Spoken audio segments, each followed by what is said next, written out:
Alright guys, I just want to quickly show you an issue that I have with my FlySky FS-IT4s. It actually works great. The other night though, the first time I took it out and took this buggy of mine for a spin, at some stage during the night the buggy started just going into reverse by itself, even when I'm not touching the remote.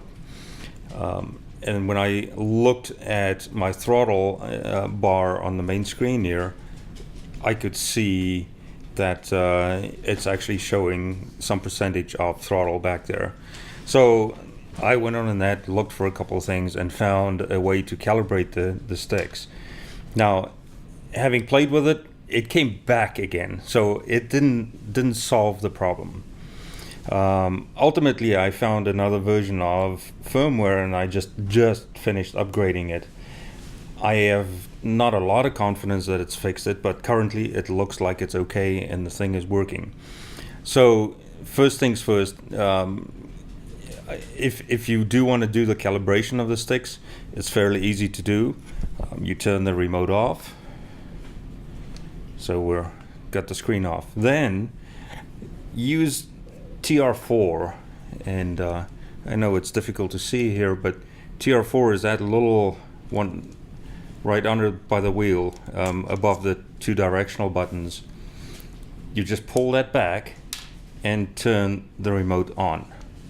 When you turn the remote on, you will now find you will have a new menu item in the top here. It says sticks calibration, and when you open that sticks calibration screen up, you will see you have this. Now, I think this is part of where my problem comes in. If I go and do the steering, no problem. You can see that clears right up. Green bar goes in the center, blah, blah, blah, no problem. But the trigger, however, if I go forward, it only goes that far, right? And then goes back to, what, 30% reverse there in neutral, not touching the radio.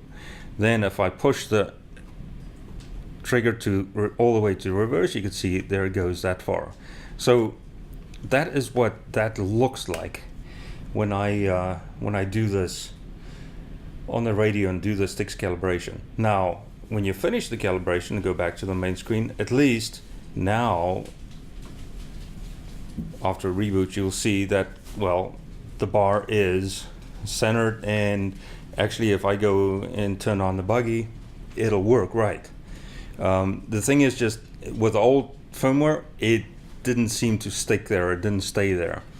So if you do have one of these radios, go to system menu, oops,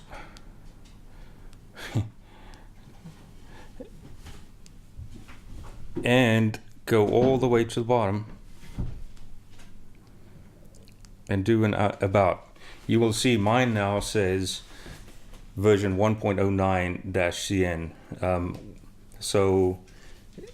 This is the latest version I could find. It still says 2016, which means it's pretty old as far as firmware goes. I will post a link to this in the comments so that you can go and find that firmware and update it if you want to do that. All right, I hope this helps somebody out there.